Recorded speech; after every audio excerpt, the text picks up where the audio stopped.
आंव, पेची, संग्रहणी, आईबीएस, बार बार मल त्याग करना, बार बार कब्ज होना, कभी दस्त होना, पेट में मरोड़े लगना, ये समस्याएं होती क्यों हैं, इस विषय पर हम बात कर रहे हैं और इनको कैसे ठीक किया जा सकता है। तो ये समस्याएं तब होती हैं जब वात की वजह से जो हमारा कोष्ठ होता है और जो हमारी आंतें होती हैं उसमें अवलियाँ होती हैं, वो अवलियाँ कमज़ोर हो जाती हैं और कमज़ोर हो जाने की वजह से वो मल को रोक नहीं पाती, और मल को जब वो रोक नहीं पाती तो जैसे ही आप खाना खाते हो थोड़ा पचता है और वो फटाक से बाहर निकलने का काम करता है। इन्हीं अवलियों को मजबूत करने के लिए, इनको ताकत देने के लिए जो है नुस्खा मैं आज आपको बता रहा हूँ।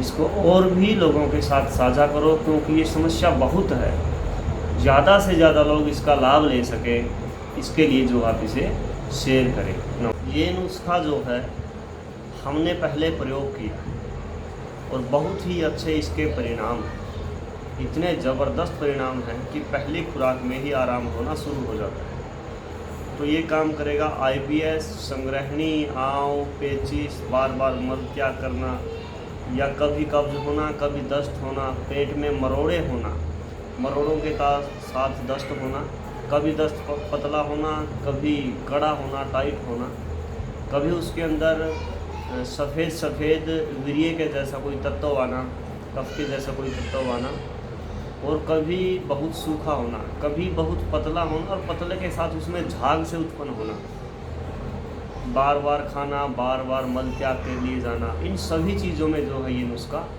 बड़ा ही ज़बरदस्त काम करेगा। लेकिन इसके कुछ दुष्प्रभाव भी हैं, वो पहले मैं आपको दुष्प्रभाव बता देता हूँ, और दुष्प्रभाव से जो है कैसे जा सकता है वो भी मैं बताता हूँ। क्योंकि कोई दवा आप ले रहे हो फायदे के लिए, और आपको वो रोग तो दूर कर दे जिस रोग को के लिए आपने लिया है, लेकिन यदि उसके बाद फिर कोई अन्य रोग उत्पन्न हो गया तो उस दवा का कोई फ़ायदा नहीं होता। इसलिए ध्यान दिया जाता है कि अनुपान क्या है। अनुपान कहा जाता है कि कौन सी दवा किस चीज़ के साथ लेनी चाहिए जिससे उसका कोई दुष्प्रभाव ना हो।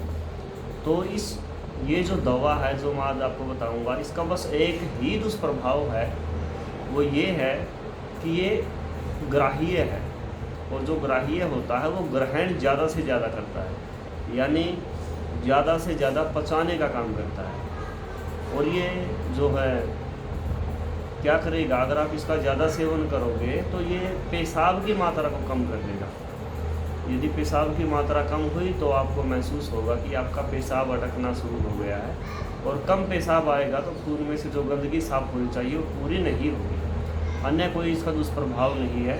और ये भी दुष्प्रभाव नहीं होगा यदि आप पुनर्नवा चूर्ण या गोक्षुरादि चूर्ण या पुनर्नवादि अर्क या पुनर्नवादि चूर्ण का काढ़ा बना करके सुबह शाम पिएंगे तो इसका कोई दुष्प्रभाव नहीं होगा।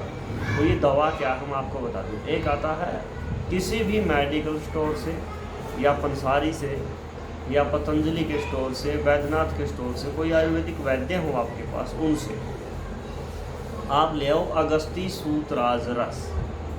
क्या लेके आना है? अगस्ती सूतराज रस। रस इसको कहा जाता है क्योंकि इसके अंदर पारा होता है, पारे की गजली के द्वारा ये बनाया जाता है।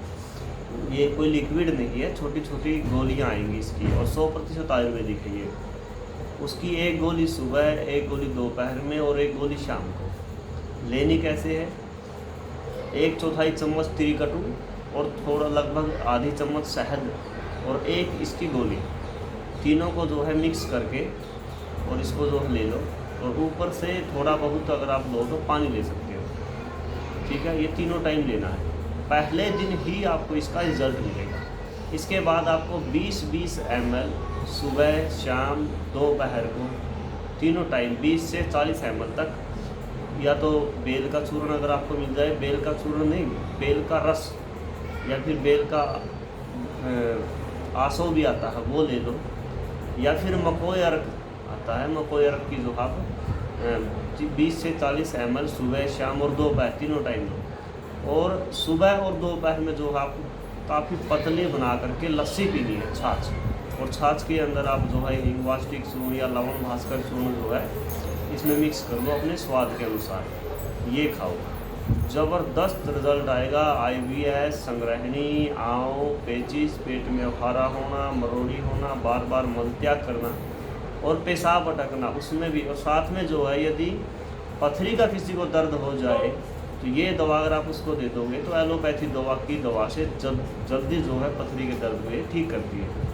हम आपके साथ आगे भी ऐसी जानकारी साझा करते रहेंगे, उसके लिए आप हमारे साथ जुड़े रहिए, बने रहिए, ताकि आगे हम कोई जानकारी आपके साथ साझा करें वो आपको मिल सके। उसके लिए आप चैनल को सब्सक्राइब कर लें और फॉलो बटन जो है दबा लें, वो सब्सक्राइबर बटन, नोटिफिकेशन के लिए बेल बटन ऑन कर दें।